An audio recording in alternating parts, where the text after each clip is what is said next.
Picture this, it's 2019. You're sitting on your couch, remote in hand, with access to more entertainment than any generation in human history. Netflix has just released another binge-worthy series. Disney Plus promises every childhood memory at your fingertips. The future of entertainment seemed perfect. The streaming giants had declared war on piracy, and they were winning. Or so they thought.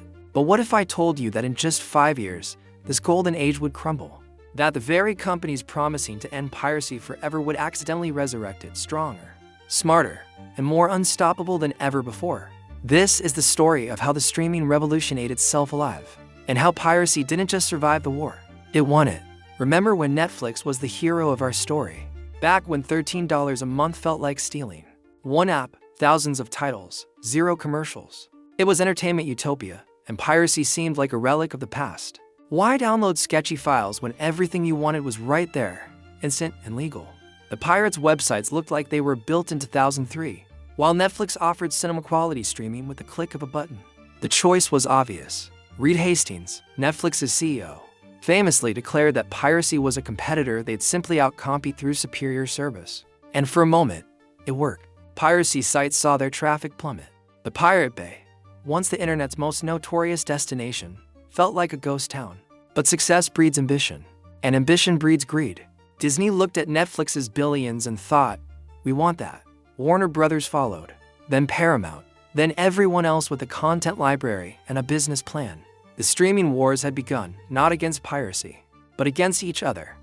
What nobody realized was that in their rush to build streaming empires, they were about to make the same mistakes that created piracy in the first place. They were fragmenting content, raising prices, and complicating what was once beautifully simple. The golden age was ending before most people even realized it had begun. And in the shadows, old enemies were stirring, watching, waiting for their moment to strike back. By 2020, the streaming landscape looked like a battlefield. Netflix, once the undisputed king, suddenly found itself surrounded by enemies each armed with exclusive content and bottomless pockets. Disney pulled all their content from Netflix and locked it behind Disney Plus. Friends disappeared to HBO Max, The Office fled to Peacock. Every studio wanted to be Netflix, but none wanted to share. What had been one monthly payment became 5, then 10, then 15 different subscriptions. Viewers found themselves playing a twisted game of subscription roulette, signing up for HBO Max to watch one series, canceling Hulu because they finished their show, then resubscribing to Netflix because they missed something. The promise of simplicity was dead. Sarah, a college student from Michigan, captured the frustration perfectly in a viral TikTok. I now pay more for streaming than my parents paid for cable, and I get less content than they did. The video hit 2 million views in 3 days. She wasn't alone. Across forums like Reddit, frustrated viewers began asking the same question: whatever happened to just watching TV?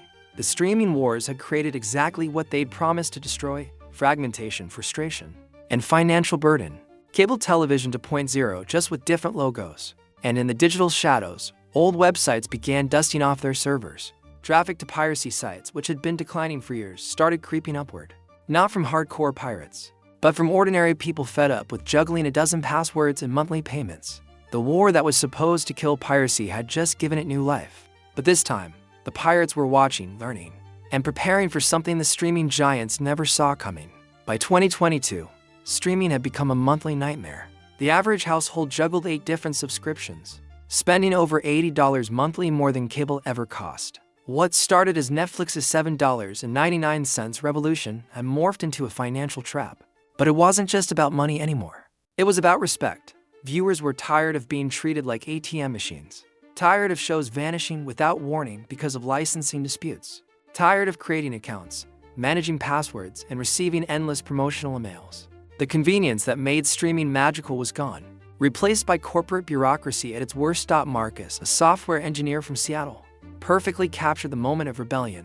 I spent 40 minutes last night just trying to find where The Office moved to this month. 40 minutes. I could have downloaded the entire series in less time. His comment sparked a thread with over 50,000 replies.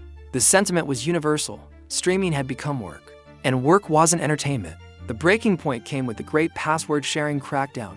Netflix, hemorrhaging subscribers, decided to punish families for sharing accounts. The company that once celebrated communities suddenly treated sharing as theft.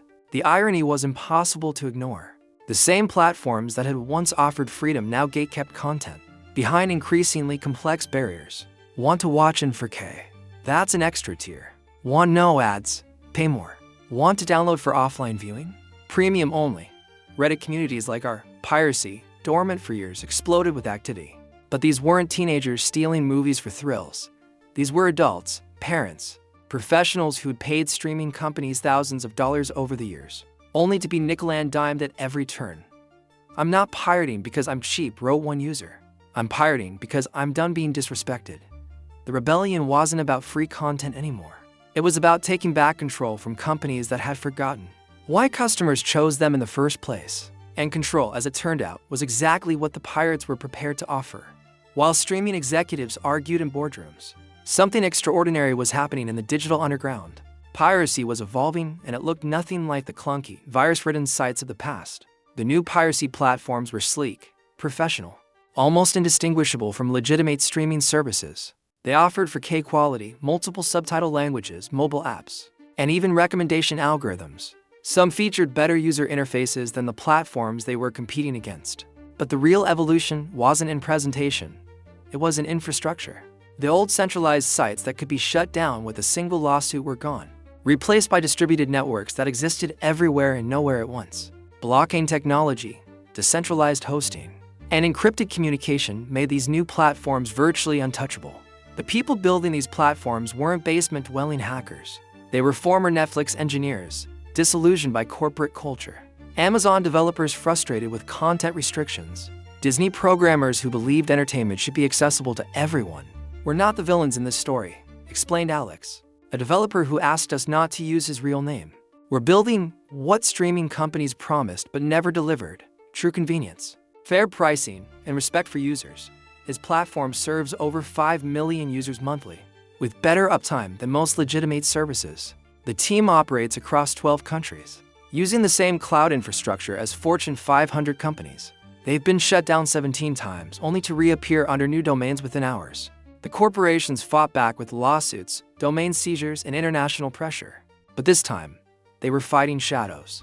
Every site they closed spawned 3 more.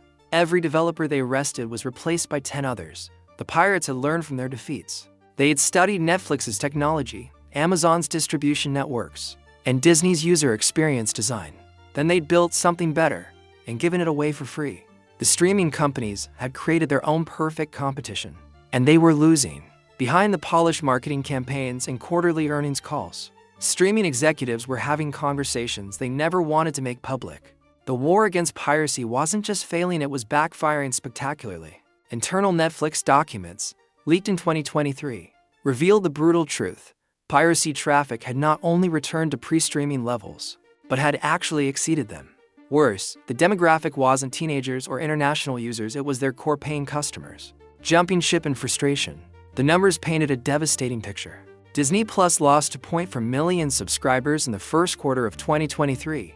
HBO Max's merger chaos drove viewers away in droves.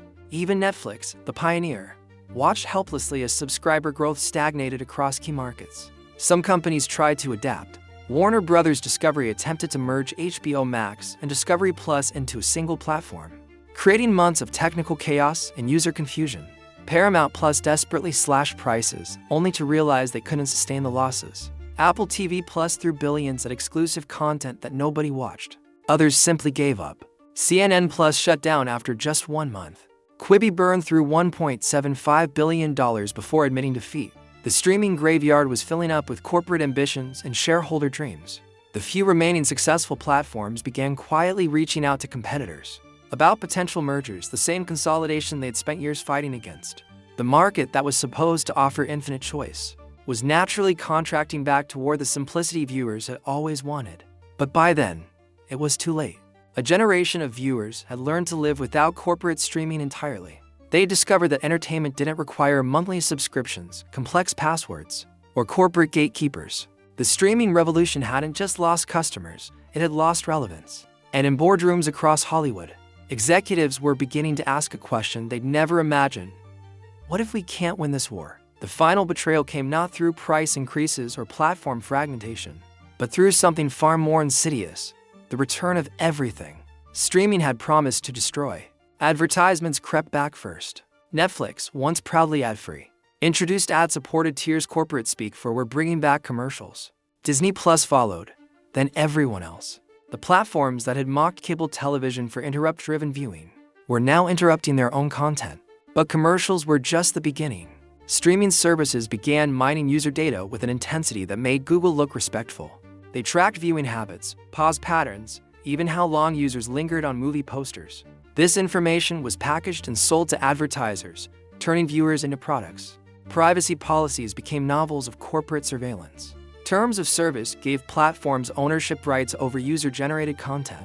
The companies that had once promised to put viewers first were now treating them as livestock to be monetized. The tier system exploded into absurdity. Basic plans removed features that had once been standard. Premium subscribers were nickeled and dimed for extras that used to be included. Ultra-premium max plans promised features that should have been basic rights, like watching content you'd already paid for. Most damaging of all was the content manipulation. Algorithms began suppressing content that didn't drive engagement metrics. Independent films disappeared from recommendations. Documentaries critical of corporate practices were buried in search results. The diversity that had once made streaming exciting was sacrificed for algorithmic optimization. Users weren't customers anymore, they were targets. Every click was analyzed, every pause was monetized, every viewing habit was commodified.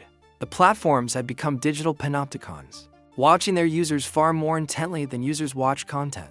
The irony was crushing.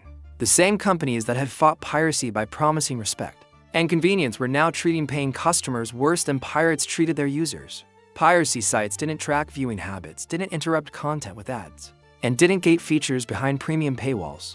The line between legal and illegal had become meaningless, when legal platforms behaved more predatorily than illegal ones. Today, if you ask streaming executives about piracy, they'll give you carefully crafted responses about ongoing challenges and evolving solutions. What they won't tell you is the truth. They've already lost. Piracy didn't win through force or marketing. It won by becoming invisible. While corporations fought public relations battles, piracy integrated itself seamlessly into digital culture. Social media groups share links. Messaging apps exchange recommendations. Cloud storage platforms host entire libraries. The new piracy doesn't look like the old stereotypes. It's your co-workers sharing a Plex server. It's your neighbor's jellyfin setup. It's teenagers who've never paid for streaming and see no reason to start. It's families pooling resources for private servers instead of corporate subscriptions. More tellingly, it's content creators themselves joining the rebellion. Independent filmmakers distribute their work through torrent networks. When streaming platforms reject them, musicians release albums directly to file-sharing communities that appreciate their art more than algorithms do. The statistics are remarkable. Piracy sites now receive more traffic than several major streaming platforms combined. The average piracy user has higher technical literacy and income than the average Netflix subscriber. These aren't desperate criminals, they're digital natives who've rejected a system that doesn't serve them. But perhaps the most profound victory is cultural. Piracy has become the guardian of entertainment history. While streaming platforms remove content due to licensing disputes, piracy preserves it permanently. When corporations manipulate or censor content, piracy maintains original versions. When platforms collapse, taking libraries with them, piracy ensures nothing is truly lost. The streaming companies set out to create the future of entertainment. Instead, they accidentally proved that the future doesn't need them. So here we are, in 2024, watching the consequences of corporate ambition unfold. The companies that promised to kill piracy forever have instead made it stronger, smarter, and more necessary than ever before. Maybe piracy didn't destroy the streaming dream. Maybe it saved entertainment from corporate control that had grown too powerful, too greedy, and too disconnected from the people it was supposed to serve. The question that lingers isn't whether piracy won. It's whether we're better off because it did. When everything is locked behind paywalls, when your viewing habits are tracked and sold, when convenience is sacrificed for corporate profit, is sharing the new rebellion? Or is it just entertainment returning to where it belongs with the people who actually care about it? What do you think? Let me know in the comments below.